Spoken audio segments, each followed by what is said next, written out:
चलिए, हमने पिछला लेक्चर में ये देखा। पहले ये बताते हैं रिकॉर्डिंग हो रहा है कि देखो, स्क्रीन रिकॉर्डिंग और साउंड तीनों क्लियर है ना? Yes sir. ठीक, रिकॉर्डिंग पे एक नजर हमेशा रखना। देखते हैं अब, यदि पेनक्रियास किसी तरीके से डैमेज हो जाता है, या बोलूं पेनक्रियास का बीटा सेल डैमेज हो जाता है, तो इंसुलिन हार्मोन रिलीज नहीं होगा। इंसुलिन रिलीज नहीं होगा तो सीधी सी बात है, ब्लड का जो ग्लूकोज ट्रांसपोर्ट हो रहा था लीवर के अंदर, वो भी नहीं होगा। वो नहीं होगा तो धीरे धीरे ब्लड में ग्लूकोज की लेवल बढ़ती जाएगी। ठीक, और क्योंकि ये डायरेक्ट इंसुलिन पे डिपेंड कर रहा है, इंसुलिन नहीं है इसीलिए ब्लड ग्लूकोज ट्रांसपोर्ट नहीं हो रहा। इसलिए मैं इसको क्या बोलता हूं, इंसुलिन डिपेंडेंट डायबिटीज मेलिटस या टाइप 1। ठीक, दोनों में से जो बोलो, क्योंकि सीधा इंसुलिन पे डिपेंड कर रहा है। इंसुलिन नहीं है इसलिए ब्लड में ग्लूकोज की लेवल बढ़ रही है, वो ग्लूकोज ट्रांसपोर्ट नहीं हो पा रहा है। क्लियर है इतना? तो ऐसे पेशेंट को ठीक करने के लिए किसकी जरूरत पड़ेगी? इंसुलिन की। समझे ना? ऐसे पेशेंट को ठीक करने की किसकी जरूरत पड़ेगी? इंसुलिन की। इसलिए हमने ट्रीटमेंट के रूप में क्या दिया? इंसुलिन का इंजेक्शन। अब ये डिपेंड करता है कि उस पेशेंट में कितना इंसुलिन नहीं बन रहा है। क्या पूरा का पूरा पेनक्रियास का बीटा सेल पूरा खत्म हो गया? जितना था पूरा खत्म हो गया है तो इंसुलिन हर दिन में सुबह शाम लेना पड़ेगा उसको, इंसुलिन का इंजेक्शन। लेकिन मैं यदि ये बोलूं कि कुछ हिस्से काम कर रहे हैं इंसुलिन में, इंसुलिन बनाने के लिए, जो उसके पास आइसोलेट ऑफ लैंगरहैंस के जो बी सेल था, कुछ आइसोलेट ऑफ लैंगरहैंस काम कर रहे हैं लेकिन कुछ डैमेज हो चुके हैं, तो थोड़ा बहुत इंसुलिन बन रहा है। ठीक, तो थोड़ा सा लेना पड़ेगा उसको इंजेक्शन के तौर पर, तो दिन में एक ठो काम चल जाएगा। लेकिन मैं यदि बोलूं कि पेनक्रियास का जो बीटा सेल है उसमें जो डैमेज हुआ है बीटा सेल, वो बहुत ज्यादा डैमेज नहीं हुआ है, थोड़ा बहुत डैमेज हुआ है, तो इंसुलिन बन तो रहा है लेकिन जितना बनना चाहिए उतना नहीं बन रहा, बस थोड़ा सा कम बन रहा है उससे।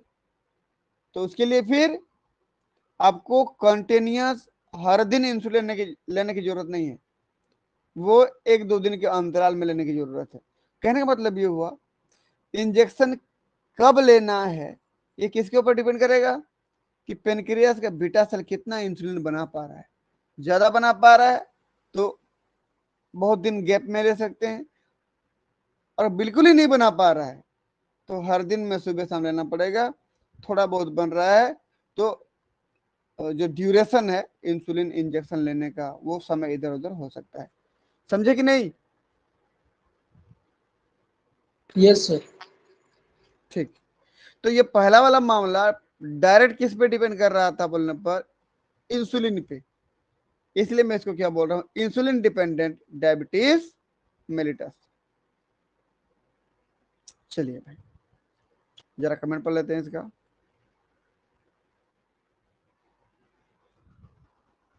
तो हो गया था ये, डायबिटीज मेलिटस दो प्रकार के होते हैं, बोलता टाइप 1 और टाइप 2। पहला इडम बोला था पहले को, दूसरा निडम बोला था। टाइप 1 की बात कर रहा मैं। क्या genetic element is less pronounce, मैं बोला ना ये ज्यादा जेनेटिकली ट्रांसफर होने वाला डिजीज नहीं है। क्यों? क्योंकि बाहर से किसी प्रकार के अटैक होने पर, पेनक्रियास के बीटा सेल डैमेज होने पर होता है, तो ये जो अटैक होता है, डैमेज होता है, अगली पीढ़ी में थोड़ी आता है। ये तो केवल पेनक्रियास में हुआ है। ठीक, इस इंसान के स्पर्म या ओवा बनाने वाले जीन में तो नहीं हुआ है, ये तो पेनक्रियास में हुआ है। इसलिए ये ज्यादातर जेनेटिकली ट्रांसफर नहीं होगा, क्योंकि जेनेटिकली ट्रांसफर होने के लिए स्पर्म या ओवा में होना चाहिए ना। चलिए आगे बढ़ते हैं।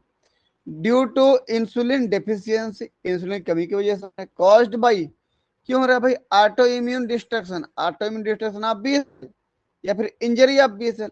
ऑटो इम्यून डिस्ट्रक्शन मतलब क्या हो गया कि किसी इंसान के बॉडी में कुछ ऐसे इम्यूनोलॉजिकल रिएक्शन हो जाते हैं बॉडी में, कुछ ऐसे एंटीबॉडी बन जाते हैं कि बीटा सेल को डैमेज कर देते हैं, तो उस इंसान में बीटा सेल डैमेज हो जाएगा, ठीक, जिसकी वजह से उसके बॉडी में इंसुलिन नहीं बन पाएगा। इंसुलिन नहीं बन पाएगा तो ब्लड का ग्लूकोज ट्रांसपोर्ट नहीं हो पाएगा। कब नहीं हो पाएगा? बढ़ते जाएगा। तो सीधा इंसुलिन पे डिपेंड कर रहे थे, इंसुलिन डिपेंडेंट बोला मैं इसको। अगला देखिए, ऑटो इम्यून डिस्ट्रक्शन समझ रहे हो ना? खुद के बॉडी में कुछ ऐसा एंटीबॉडी बन जाते हैं कि वो जाके बीटा सेल को डैमेज कर देते हैं, समझे? या इंजरी या बीटा सेल मतलब क्या?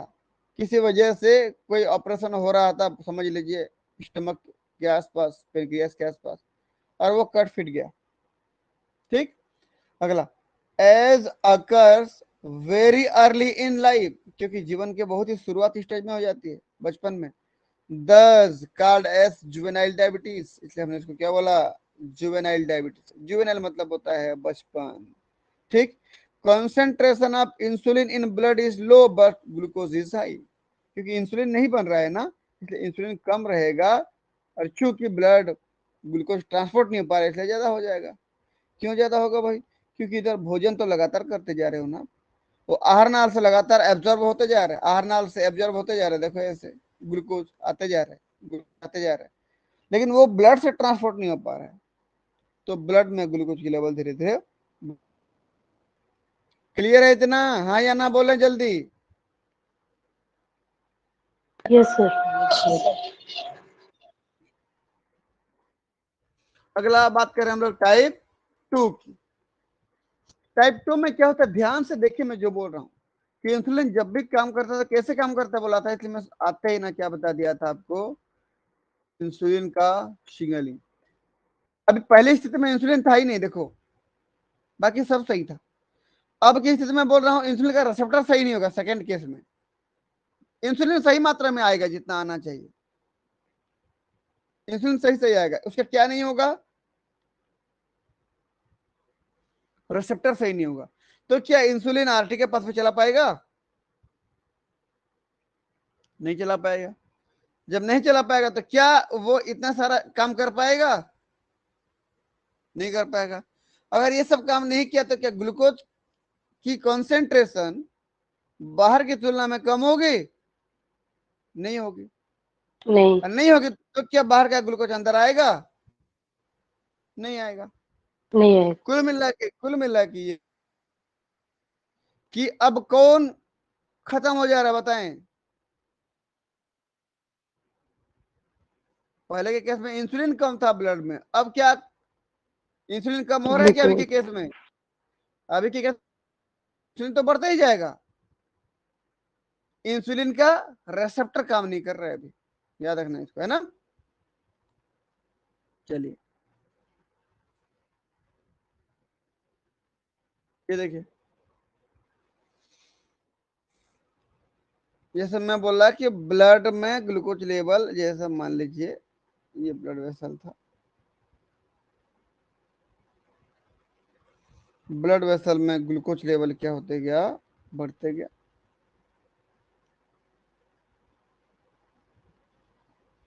कितना से ज्यादा हो गया बोलने पर? ग्लूकोज कितना से ज्यादा? Glucose is more than 120 milligram पर डेसीलीटर, इतना से यदि ज्यादा हो गया तो सीधी सी बात है क्या होना चाहिए था? फिर क्या बीटा सेल से क्या निकलता? इंसुलिन। ये इंसुलिन आता, अपने रिसेप्टर पे बाइंड होता है कि नहीं? रिसेप्टर पे बाइंड होता है ना, ये रिसेप्टर था देखिए,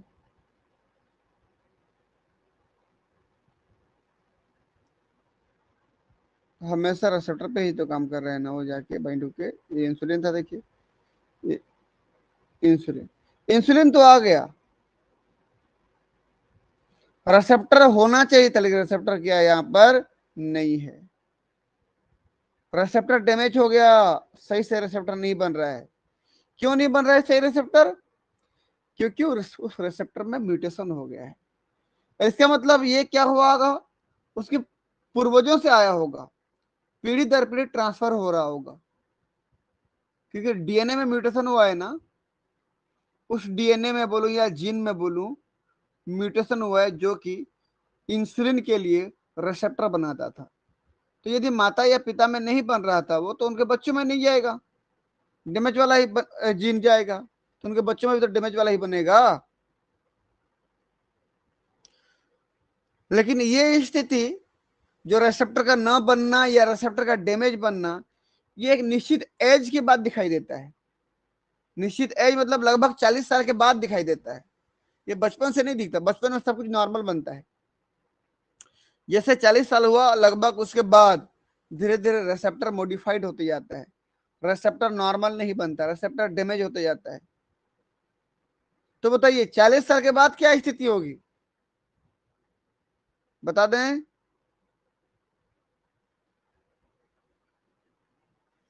कि ब्लड की ग्लूकोज लेवल जैसे बढ़ेगी, इंसुलिन तो आएगा, इंसुलिन तो आएगा, लेकिन क्या इंसुलिन बाइंड हो पाएगा रिसेप्टर के साथ?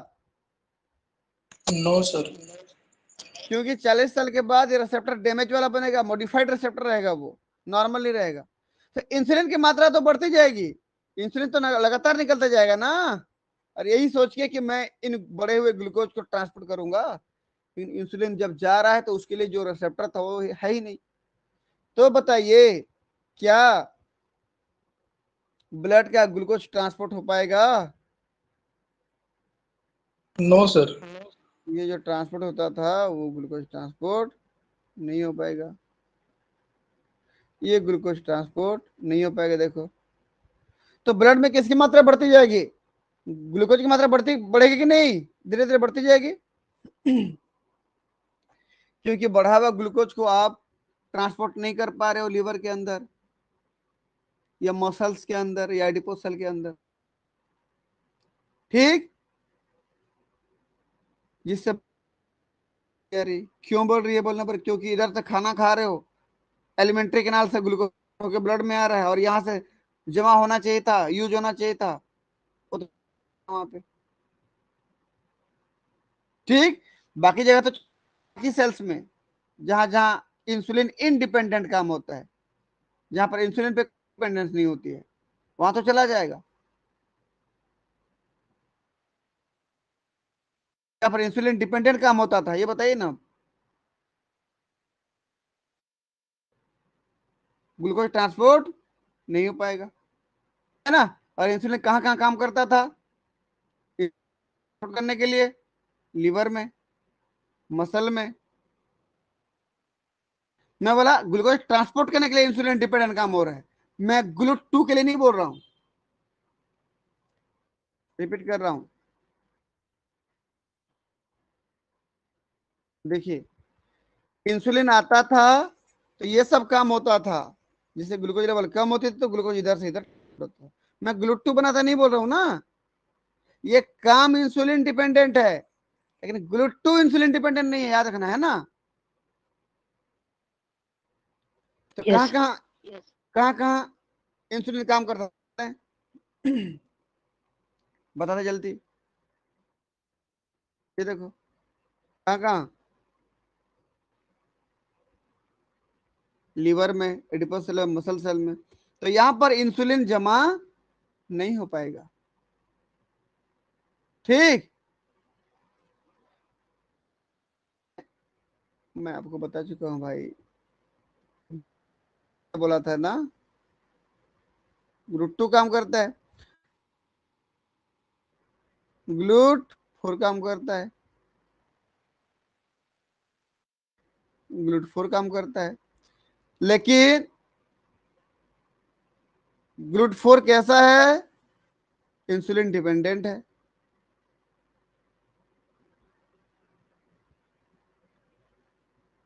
ठीक। GLUT4 कैसा बोला मैं, इंसुलिन डिपेंडेंट है, देख लेना इसको।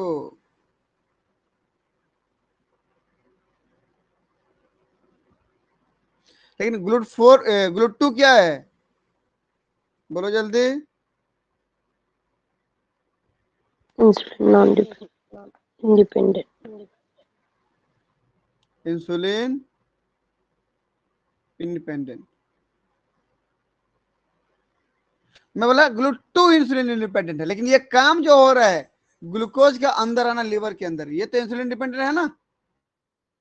बोला ग्लूटू नहीं बनाता है, उसके अंदर जो काम चल रहा है वो तो करता है, जिसकी वजह से अंदर ग्लूकोज की कमी बनी रहती है और ग्लूकोज बाहर से अंदर आते रहता है। चलिए भाई, जैसे ब्रेन में क्या पाइए बताओ तो, GLUT3 होता है कि नहीं? yes, GLUT3 क्या हो जाएगा? Insulin independent. ठीक है, यहाँ पे इंसुलिन काम नहीं करता है, ठीक है ना। तो GLUT2 का इंसुलिन इंडिपेंडेंट होना, लेकिन लीवर में ग्लूकोज का ट्रांसफर होना इंसुलिन डिपेंडेंट है, याद रखना है ना। चलिए मैं सीधा मुद्दे पर आ रहा हूँ। मैं बोला इंसुलिन प्रॉपर निकल रहा है, निकलना चाहिए, रिसेप्टर काम नहीं कर रहा है, जिसकी वजह से ग्लूकोज ट्रांसपोर्ट नहीं हो पा रहा लीवर के अंदर या एडिपोज सेल के अंदर या मसल्स के अंदर। तो ब्लड में किसकी मात्रा बढ़ती जाएगी? ग्लूकोज की मात्रा बढ़ती जाएगी। इंसुलिन की मात्रा क्या होगा बता दें मुझे, जल्दी बोलें।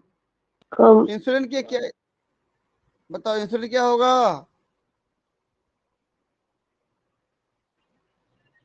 जल्दी बोलें। कम अरे होगा, सुन रहे हो तो बता, कम क्यों होगा? इंसुलिन तो लगातार बन रहा है ना। ज- इंसुलिन क्यों कम होगा भाई? इंसुलिन जितना भी बन रहा है वो सब तो ब्लड में आ रहा है ना। हाँ yes sir, रिसेप्टर नहीं है उसका, तो वो काम नहीं कर पा रहा, तो ब्लड में तो रह गया, वो ब्लड में ही घूम रहा है। तो ऐसी स्थिति में क्या ये बढ़ा हुआ ग्लूकोज का स्थिति, ग्लूकोज का बढ़ा हुआ होना क्या इंसुलिन पे डिपेंड कर रहा है? no sir, इंसुलिन पे अगर डिपेंड करता तो ये ग्लूकोज नहीं बढ़ा होता, ये तो अंदर चला जाता, डायरेक्ट ट्रांसपोर्ट हो जाता। यहाँ तो इंसुलिन इतना ज्यादा है फिर भी ग्लूकोज ट्रांसपोर्ट नहीं हो रहा है, तो इंसुलिन पे बिल्कुल डिपेंड नहीं कर रहा है। ये किस पे डिपेंड कर रहा है? इंसुलिन के रिसेप्टर पे डिपेंड कर रहा है। रिसेप्टर काम नहीं कर रहा है ना। इंसुलिन का रिसेप्टर काम करता तो आरटी के पाथवे चलाते हम और ग्लूकोज को ट्रांसपोर्ट करते, मसल सेल में एडिपोज सेल में GLUT4 भी बनवाते और ग्लूकोज को ट्रांसपोर्ट करते। लीवर के अंदर सब ग्लाइकोजेनेसिस करते, प्रोटीन सिंथेसिस करते, लिपिड सिंथेसिस करते, ग्लाइकोलाइसिस करते, जिससे ग्लूकोज और ट्रांसपोर्ट होता। समझ में आया ना। तो इंसुलिन ये सब काम करता, लेकिन काम करने के लिए रिसेप्टर तो है ही नहीं इसके पास। तो अब मुझे बता दें, क्या ये बढ़ा हुआ ग्लूकोज लेवल का होना इंसुलिन पे डिपेंड कर रहा है? no sir, जल्दी नहीं, बोलो। नहीं, इंसुलिन पे डिपेंड करता तो ब्लड ग्लूकोज बढ़ा नहीं होता। ये वाला इंसुलिन पे डिपेंड कर रहा था, देखो इंसुलिन कम था इसीलिए तो ब्लड ग्लूकोज बढ़ा हुआ था ना। अब मैं यहां पढ़ रहा हूं, इंसुलिन कम है क्या? इंसुलिन तो ज्यादा है, फिर भी ब्लड ग्लूकोज लेवल बढ़ा हुआ है। तो इंसुलिन पे ये ग्लूकोज ट्रांसपोर्ट डिपेंड नहीं कर रहा है, ये किस पे डिपेंड कर रहा है अभी? इंसुलिन के रिसेप्टर पे। ऐसी स्थिति में इंसुलिन सही सही है, उसका रिसेप्टर काम नहीं कर रहा है, डैमेज पीस बन रहा है। और ये जेनेटिकली ट्रांसफर होने वाला डिजीज है, क्योंकि माता पिता से डैमेज वाला जीन आया था जो कि 40 साल के बाद डैमेज पीस बनाता था, डैमेज प्रोटीन बनाता था, डैमेज रिसेप्टर बनाता था। क्लियर है? जी सर। ठीक, चलिए आगे देखिए। अब कमेंट देखिएगा, मैं यहाँ पे लिखते जा रहा हूँ। चलिए यहाँ पर बताइए, अगर मैं 100 पेशेंट लेता हूं शुगर वालों का, डायबिटीज वालों का, तो मुझे टाइप 2 वाले, क्या वाले? टाइप 2 वाले, जो कि कैसा है? इंसुलिन नॉन इंसुलिन डिपेंडेंट ना, इंसुलिन पे डिपेंड नहीं रहने वाले, ऐसे वाले पेशेंट मुझे ज्यादातर देखने को मिलते हैं। कितना देखने को मिलेंगे? लगभग लगभग कितना? 90% पेशेंट। भाई 10% अगर ये हो गए, 100 में से 10 लोग ये हैं तो 90 लोग ये हुए कि नहीं? यस तो सर। ज्यादातर केसेस किसके मिलते हैं डायबिटीज के बोलने पर? टाइप 2, ठीक, नॉन इंसुलिन डिपेंडेंट वाले, जो माता पिता से उनको ट्रांसफर होके आता है जीन, ठीक, मतलब 40 साल के बाद दिखेगा ये। चलिए अगला बताएं, जेनेटिक एलिमेंट कैसा होगा बताओ? Genetic element is more pronounced, more pronounce मतलब जेनेटिकली ज्यादा ट्रांसफर होने वाला डिजीज है ये। बताइए कब होगा, कौन सी उम्र में होगा? बोला मैं इसको बार बार चिल्ला के बोल रहा हूँ। 40 साल के बाद। बिल्कुल, at after 40 years. Late age, मतलब लगभग 40 साल, 40 ईयर के बाद, आफ्टर 40 ईयर्स। चलिए भाई मुझे बताते हैं, अगर ओल्ड एज में हो रहा है, 40 ईयर के बाद हो रहा है, तो इसको मैं और किस नाम दूंगा? क्योंकि इसमें किसकी लेवल ज्यादा है? देखो तो इंसुलिन की लेवल ज्यादा है ना।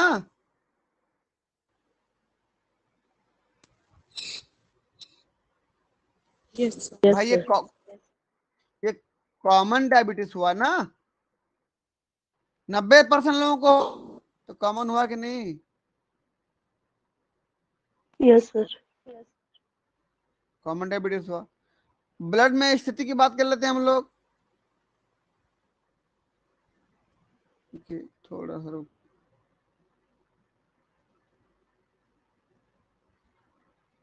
इन ब्लड में ग्लूकोज की क्या स्थिति होगी बताना? हाई और इन हाइपर क्योंकि इंसुलिन भी लगातार आते रहता है, तो इंसुलिन का कॉन्सेंट्रेशन भी बढ़ते रहता है, क्योंकि ये अपने रिसेप्टर से जा रही है। और चूंकि इंसुलिन काम नहीं कर पा रहा है, इंसुलिन तो बढ़ रहा है लेकिन काम नहीं कर रहा है, क्यों? क्योंकि उसका रिसेप्टर डैमेज है, डैमेज हुई। इसलिए ग्लूकोज को ट्रांसपोर्ट नहीं कर पा रहा है। तो ब्लड में ग्लूकोज की लेवल भी क्या होती जा रही है? बढ़ती जा रही है। बढ़ रही। तो बताइए इंसुलिन का बढ़ना क्या कहलाएगा? Hyper insulin. हाइपर इंसुलिनेमिया, ठीक है ना? और ब्लड ग्लूकोज का बढ़ना हाइपर Hyperglycemia. ग्लाइसेमिया। ये हो गया। ये क्यों हुआ मुझे कोई बता दे? क्या चीज नहीं रहा यहाँ पर, क्या डैमेज हो रहा है इसलिए हो रहा है ये डिजीज? इंसुलिन का रिसेप्टर डैमेज हो गया। बिल्कुल, तो due to insufficient of insulin receptor.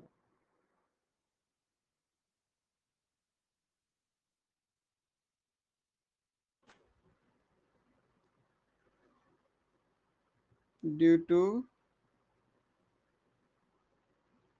insufficient of insulin receptor। Clear है इतना? क्लियर है? Yes sir. ठीक,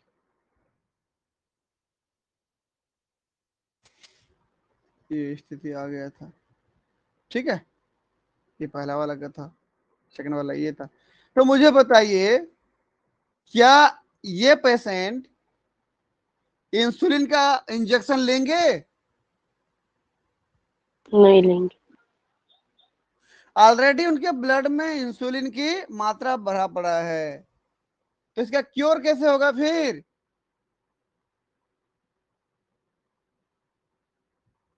क्या रेसेप्टर ले पाएंगे? नहीं। नहीं रेसेप्टर सर। नहीं ले पाएंगे क्योंकि सेल की मेम्ब्रेन में होता है रेसेप्टर। तो ऐसा वाला जो कंडीशन है वो इनक्यूरेबल है, मतलब उसको हम क्योर नहीं कर सकते, उसका हम ट्रीटमेंट नहीं कर सकते। समझ में आया? और 40 साल के बाद ये दिक्कत होगा ना, तब तक कोई दिक्कत नहीं है, 40 साल तक कोई दिक्कत नहीं है। इसलिए देखना, तो वो इंसान जो ज्यादातर बैठे रहते हैं, में काम नहीं करते हैं, ज्यादा फिजिकली वर्क नहीं करते हैं, जो बैठे रहते हैं, मोटापा बढ़ते जाता है, ऐसे लोगों में ये स्थिति ज्यादा देखने को मिलती है। तो ज्यादातर लोग इस प्रकार की डायबिटीज से ग्रसित है। समझ में आया? इसलिए ग्लूकोज से परहेज करते हो, ज्यादा ग्लूकोज वाला चीज नहीं खाते, मीठा नहीं खाते, चावल नहीं खाते, रसगुल्ला नहीं खाते, चॉकलेट नहीं खाते। समझ रहे हो ना? Yes sir. क्योंकि उनको पता है उनके लिए कोई दवाई नहीं है, इंसुलिन लेने के पर काम नहीं चलेगा, कि इंसुलिन उनके बॉडी में ऑलरेडी है। इंसुलिन का दिक्कत नहीं था उनको, इंसुलिन जिस रिसेप्टर से बाइंड होता था उस रिसेप्टर का दिक्कत था। तो ये 40-50 साल के बाद ही होता है ना, याद रखना इसको। बचपन से जो इंसुलिन चलता है, जो डायबिटीज चलता है, वो इंसुलिन डिपेंडेंट था, इंसुलिन पे डिपेंड था, तो उनको बचपन से इंसुलिन की जरूरत पड़ती थी, इंजेक्शन की। और ये 40 साल के बाद प्रॉब्लम आती है, लेकिन इंसुलिन लेकर के ठीक होगा, क्योंकि इंसुलिन उनके बॉडी में ऑलरेडी ज्यादा है। समझ में आया? Yes sir. जी sir. Insulin injection not required, because, क्यों बोलने पर, insulin already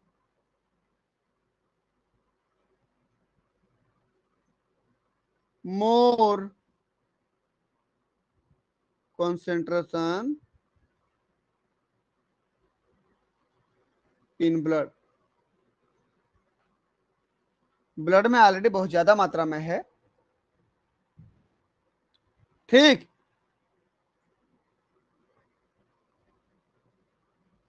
already in more concentration in blood, बहुत ज्यादा मात्रा में कहां पे है? ब्लड में है, इसलिए इंसुलिन की जरूरत नहीं पड़ेगी। Because this condition is due to, किसकी वजह से हुआ? Damage of insulin receptor. Insulin receptor. ये कैसा हो गया? इंसुलिन रिसेप्टर तो ले नहीं सकते आप, तो क्या हो जाएगा ये? Incurable condition. अब इसको क्योर नहीं कर सकते, समझ रहे हो ना? ये क्लियर है? यस। चलिए थोड़ा कमेंट पढ़ लेते हैं हम लोग। Genetic component is more pronounced than type 1, type 1 की तुलना में ज्यादा ये ट्रांसफर होते हैं पीढ़ी दर पीढ़ी, क्योंकि माता पिता से आते हैं डैमेज वाला जीन। Generally occurs late in life, जीवन के आखिरी स्टेज में होता है, means after the age of is associated with obesity. Obesity मतलब मोटापा, जैसे जैसे बंदा या आलसीपन बढ़ते जाता है तो ये डिजीज के होने के चांसेस बढ़ते जाते हैं। लेकिन ऐसा क्यों होता है कि मोटापा बढ़ता है तो ये होता जाता है? ये इसका रिसर्च चल रहा है, मोटापा से क्या रिलेशन है, ठीक है, उसको हम एग्जैक्ट अभी नहीं बता सकते। बस इतना जान लीजिए कि जैसे जैसे मोटापा बढ़ेगी तो टाइप 2 डायबिटीज होने के चांसेस बढ़ेंगे, इसलिए आप कभी मोटापा आने नहीं देंगे। ठीक, देखो तो इन ओबेज पर्सन, मतलब मोटे व्यक्ति में, जो मोटे होते हैं अक्सर आलसी होते हैं, याद रखना है ना। इंसुलिन रिसेप्टर ऑन कहां पे? लीवर में, एडिपोज सेल में एंड मसल सेल में, गेट मॉडिफाइड और डिक्रीज नंबर, जो मोटे व्यक्ति होते हैं, जो आलसी व्यक्ति होते हैं, उनके शरीर में, लीवर में, एडिपोज सेल में, मसल सेल में इंसुलिन का जो रिसेप्टर होता है वो संख्या में या तो कम हो जाती है या तो मॉडिफाइड हो जाता है, चेंज हो जाता है, काम नहीं करता। कुल मिला के आरटी के पाथवे अब उतना नहीं चल रहा है जितना चलना चाहिए था। क्लियर है? आगे देखें।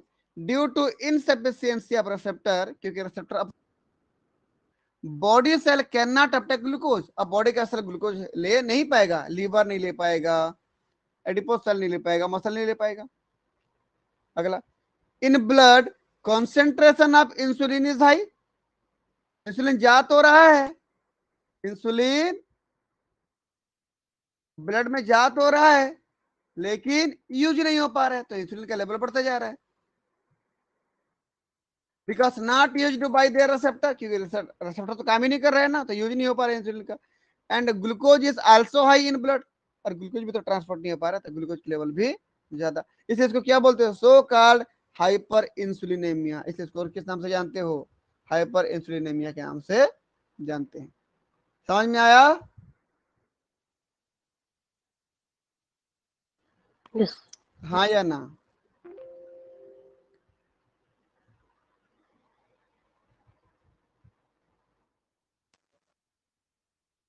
चलिए भेजा तो यस करके, समझ में आया तो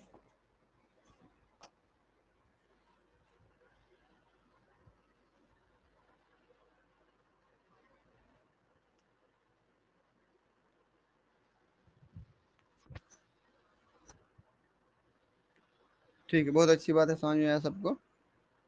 रिकॉर्डिंग पे ध्यान देते रहना। आगे बढ़ते हैं। ये क्वेश्चन है, मुझे आंसर बताएं। Which of the following characteristic can characterizes type 2 diabetes? इनमें 4 कैरेक्टर दिया है, 4 कैरेक्टर में कौन कौन से कैरेक्टर हैं जो टाइप 2 को बता रहे हैं कि टाइप 2 में ऐसा ऐसा होता है, टाइप 2 डायबिटीज में?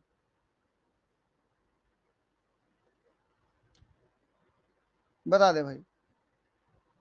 आप वीडियो पॉज करके अपना आंसर बना सकते हैं ना, मैं यहाँ पर बता रहा हूँ क्योंकि हमारा रिकॉर्डिंग हो रहा है तो मैं जल्दी आगे बढ़ रहा हूँ। बताइए टाइप 2 में क्या होता है? Lower level of insulin in blood, क्या ब्लड में इंसुलिन का कॉन्सेंट्रेशन कम होता है? देखो हाई रहता है। हाई होता है, Yes, sir. तो ये क्या हो गया? गलत, पहला गलत हो गया। दूसरा, high level of glucose in blood, सही कि गलत है बताओ? सही है सर। सही है। सही है। अगला बताइए, फ्रीक्वेंट यूरिनेशन, लगातार यूरिन जाएगा बोल रहा है, सही कि गलत ये है? सही है। सही है। लगातार पानी पियेंगे बोल रहा है, पॉलीडिप्सिया, सही कि गलत है? यस सही है सर। सही सही है। है सर। तो क्या सही हुआ? क्या सही हुआ? सी है सर, आंसर सी। 3 और 4, 2 3 4 आंसर ये। तो ऐसे क्वेश्चन आते हैं एग्जाम में, समझ में आया ना? चलिए आगे बढ़ते हैं। यस अगला टॉपिक मेरा है डायबिटीज से related, metabolic acidosis and diabetic coma. Coma समझते हो ना, कि लंबे समय के लिए आपका ब्रेन डेड हो जाता है, यस सर। मतलब यह कि दिमाग काम तो कर रहा होता है लेकिन बॉडी का कोई सा भी पार्ट रिस्पॉन्स नहीं करता है। ब्रेन सब कुछ रिसीव कर रहा है, मतलब ब्रेन काम तो कर रहा है, खत्म नहीं हुआ है, रिस्पॉन्स नहीं करेगा कुछ, समझे ना? उसको बोलते हैं कोमा। ब्रेन चल रहा है, हार्ट चल रहा है, सब चल रहा है लेकिन रिस्पॉन्स कोई नहीं करेंगे।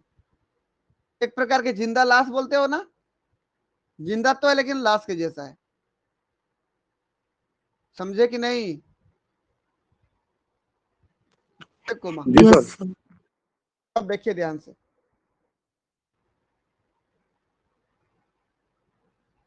ये ब्लड वेसल,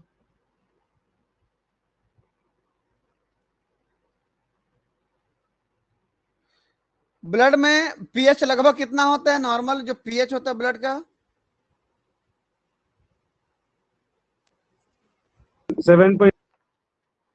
7.4 पीएच होता है ना। एसिड है कि बेसिक है? बेस हल्का सा बेसिक है सर। बेसिक, बिल्कुल स्लाइटली बेसिक या स्लाइटली एल्केलाइन बोलूं मैं इसको, है ना? स्लाइटली बेसिक रहता है, या स्लाइटली उसको क्या बोलते हो, एल्केलाइन। ये हो गया। अब मैं क्या बोल रहा हूं, क्योंकि ब्लड की ग्लूकोज को कौन रिसीव नहीं कर पा रहे हैं, हमारी बॉडी के cell, adipose tissue, liver, muscle cell receive नहीं कर पा रहे हैं। क्यों? क्योंकि क्या हो गया है, डायबिटीज हो गया है। ठीक है ना? ये किसकी बात, डायबिटीज वाले पेशेंट की बात कर रहा हूं ना।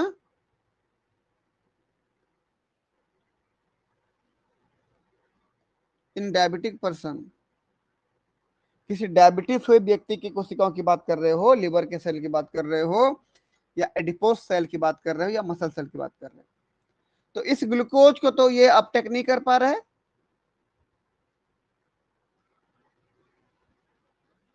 तो बताइए, सेल में क्या नहीं, अभी क्या नहीं आ पा रहा है, ग्लूकोज। ग्लूकोज नहीं आ पा रहा है। और बॉडी में क्या क्या होता है हमारे पास,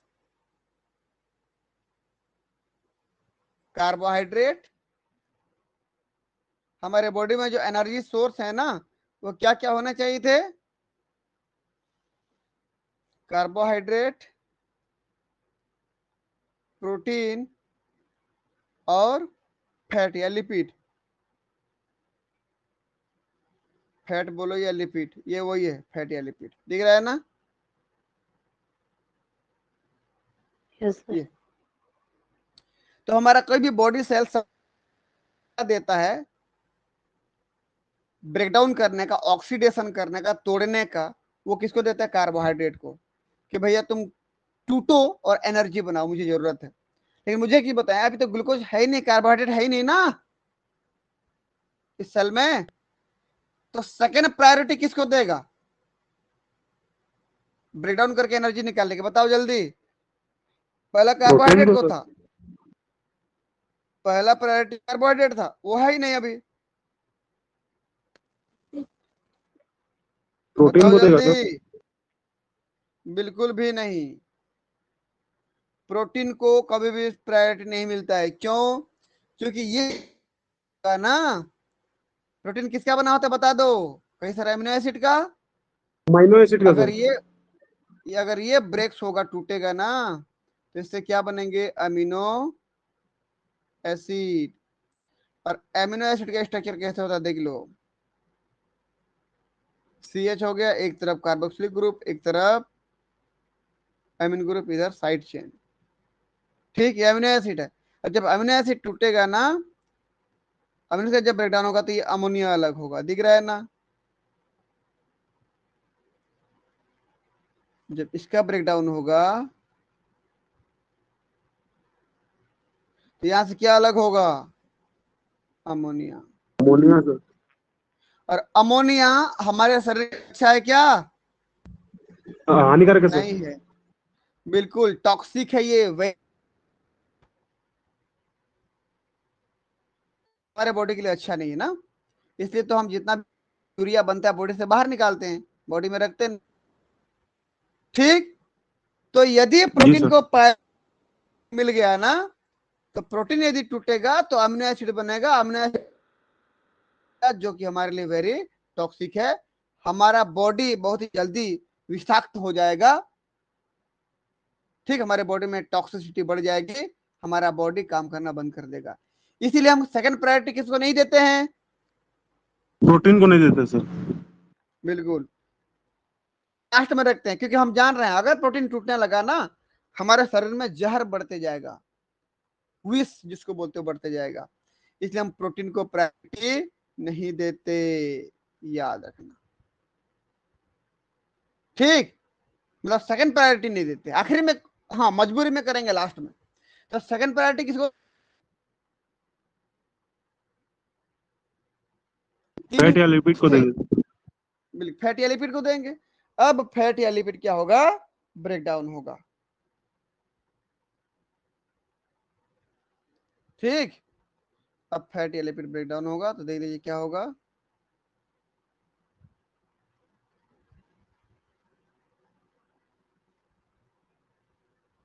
ब्रेकडाउन होगा। जब फैटी लिपिड ब्रेकडाउन होगा ना, अब इसको मेन सबस्ट्रेट के रूप में मान रहे हैं, क्योंकि अब क्या नहीं है हमारे बॉडी में, ग्लूकोज नहीं कार्बोहाइड्रेट आ रहा नहीं है। है। हाँ बिल्कुल, कार्बोहाइड्रेट नहीं आ रहा है। और मैं इसको कर दे रहा हूं एक डिब्बा में बंद, क्योंकि इसको हमने प्रायोरिटी नहीं दिया अभी। प्रोटीन को देते तो ऐसा होता, नहीं दिए इसको, तो अब ये नहीं टूटेगा ना। अभी मैं इसको डिब्बा बंद कर दिया, ये नहीं हो रहा है, इसको याद रखना। जो हो रहा है उसकी बात करो। अब मेन सबस्ट्रेट कौन हो जाएगा कार्बोहाइड्रेट की एब्सेंस में? फैट हो फैट या जाएगा, है लिपिड हो ना। जाएगा सर। मेन सबस्ट्रेट ये हो गया। अब ये जब टूटेगा ना, तो बनते क्या है, कीटो एसिड्स बनते हैं। इससे एनर्जी तो निकलता है, एनर्जी तो निकलता है जो निकलना चाहिए। एटीपी तो बन रहा है, एटीपी बनाने के लिए तो कर रहे थे हम लोग इसको एनर्जी सोर्स के रूप में। लेकिन बाई प्रोडक्ट और क्या निकलता है, हमको जो मिलना चाहिए वो मिल गया एटीपी, लेकिन उसके अलावा और क्या बनते हैं बोलने पर कीटो एसिड्स बनते हैं। क्या बनते हैं? कीटो एसिड्स। और कीटो एसिड्स में क्या क्या कीटो एसिड है भाई? जैसे देख लीजिए, जैसे अल्फा एसिडोएस्टिक एसिड, नाम सुने हो?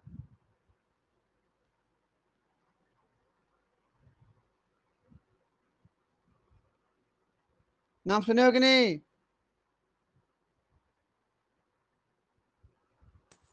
Yes, sir. Alpha acetoacetic acid. और अगला बीटा हाइड्रोक्सी ब्यूटेरिक एसिड।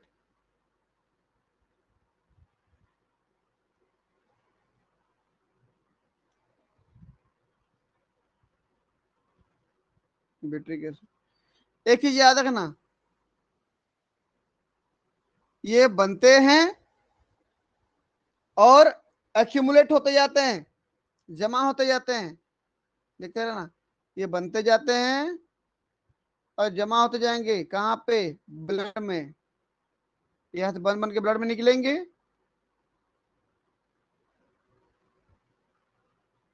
ये देखो, एक मिनट रुको ना।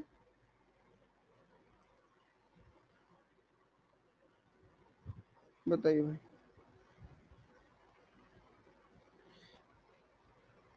ये क्या थे बोलने पर? कीटो एसिड्स थे। कीटो एसिड मतलब ऐसे एसिड जिसमें कीटोन ग्रुप हो ना, COO वाला ग्रुप,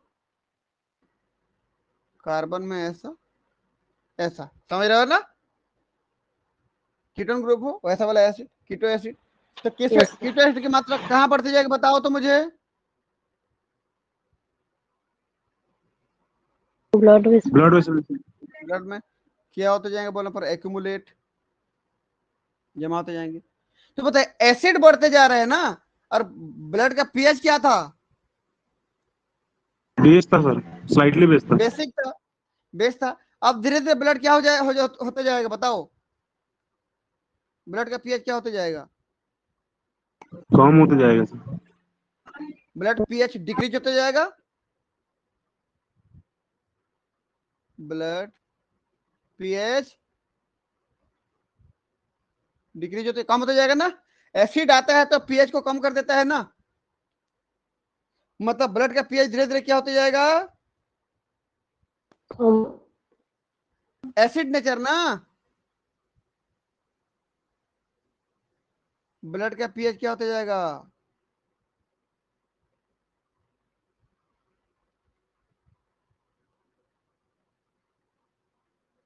एसिडिक नेचर ब्लड की क्या होती जाएगी? बढ़ती जाएगी कि नहीं? पीएच का कम होना मतलब एसिड नेचर का बढ़ना ना। मैं क्या पर बना दूं, यहाँ पर बना, देखो तो मैं 0 कर रहा हूं। देखो, मैं यहाँ से शुरू कर रहा हूं। ये देखिए, ये न्यूट्रल है भाई।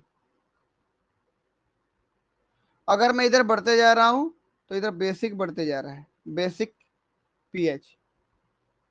इधर पीछे की ओर बढ़ते जा रहा हूं मैं, तो एसिडिक नेचर बढ़ते जा रहा है, एसिडिक पीएच। ठीक, तो देखिए ये पीएच है, ये पीएच। मुझे बता दें मैं किसकी बात कर रहा हूं अभी, मैं पीएच क्या होते जा रहा है बोल रहा हूं, बताओ तो। एसिडिक होते जा रहे हैं बोल रहे हैं, एसिडिक मतलब पीएच क्या होते जा रहा है, कम होते जा रहे हैं सर। कम होते जा रहा है ना, 7 से कम होते जा रहा है भाई। यहाँ पर 1 होगा, 2 होगा, 3 होगा, 4 होगा, 5 है, 6 है, 7 है, 5 6 7 है, 8 है, 9 है, 10 है, 11 है, 12 है, 13 है, 14 है। पीएच 7.4 था, यहाँ पर लगभग था, यहाँ से धीरे धीरे कम होते जा रहा है पीएच। देखो पीएच जैसे 4 हो गया बोला मैं, अब क्या इधर धीरे धीरे धीरे धीरे एसिडिक नेचर बढ़ते जा रहा है ना, इधर पीछे की ओर एसिड होते जा रहा है वो, तो पीएच कम होते जा रहा है, मतलब क्या होते जा रहा है, एसिड होते जा रहा है, एसिडिक होते जा रहा है। क्लियर है ना, ये ब्लड का पीएच डिक्रीज हो रहा है, पीएच कम हो रहा है, मतलब एसिडिक नेचर बढ़ रहा है। इसी को तो मैं क्या बोलता हूं, मेटाबॉलिक एसिडोसिस। यही कंडीशन क्या कहलाती है, मेटाबॉलिक एसिडोसिस। समझे ना,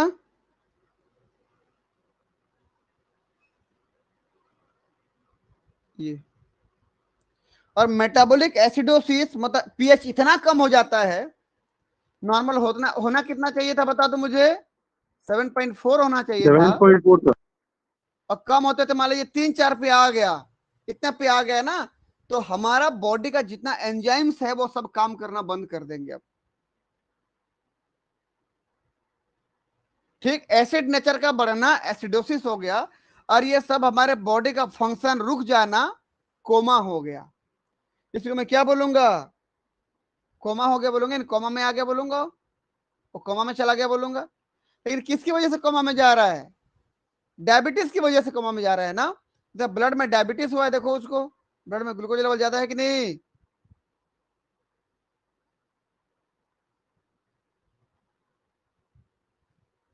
ये डायबिटीज हुआ था इसको, ब्लड में ग्लूकोज ज्यादा था।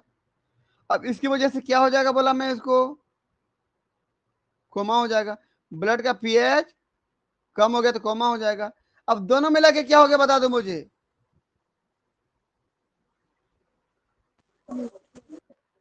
डायबिटिक कोमा हुआ कि नहीं, Yes, sir.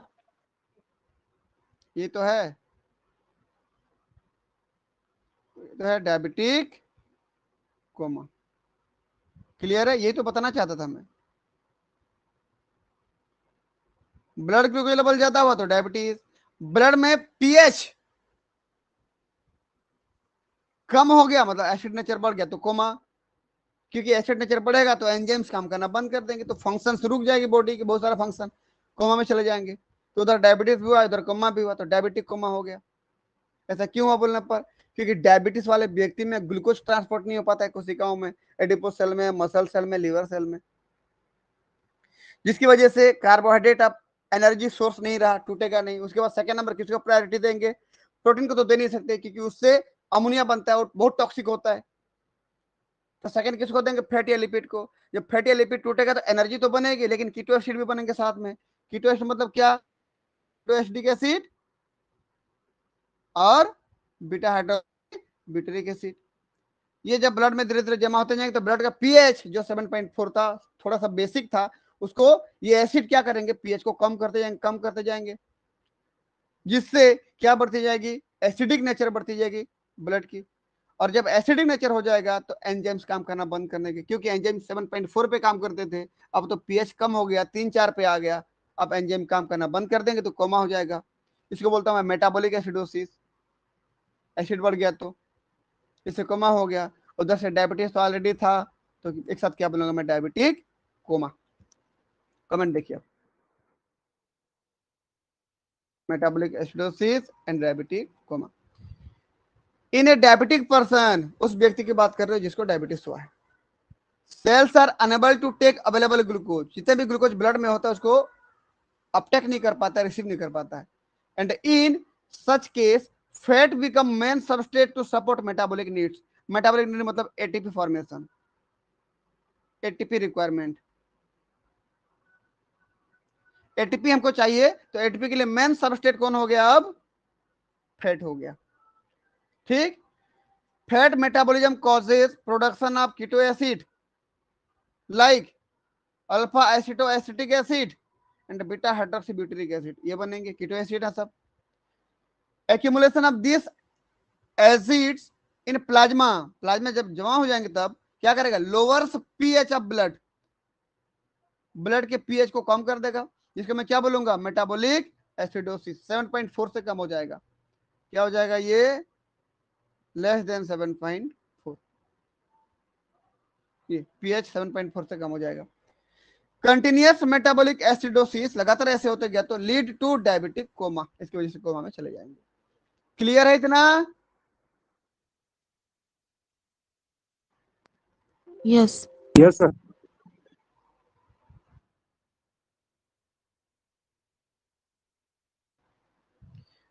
तो फाइनली हमने पेनक्रियास ग्लैंड को एज एंडोक्राइन पार्ट के रूप में आज हमने पूरा किया।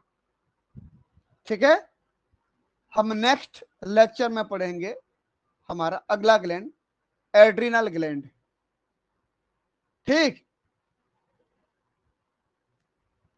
चलिए मिलते हैं फिर नेक्स्ट क्लास में। तब जी तक सर। के लिए बहुत बहुत धन्यवाद। आपका दिन शुभ। धन्यवाद सर। Thank you, sir.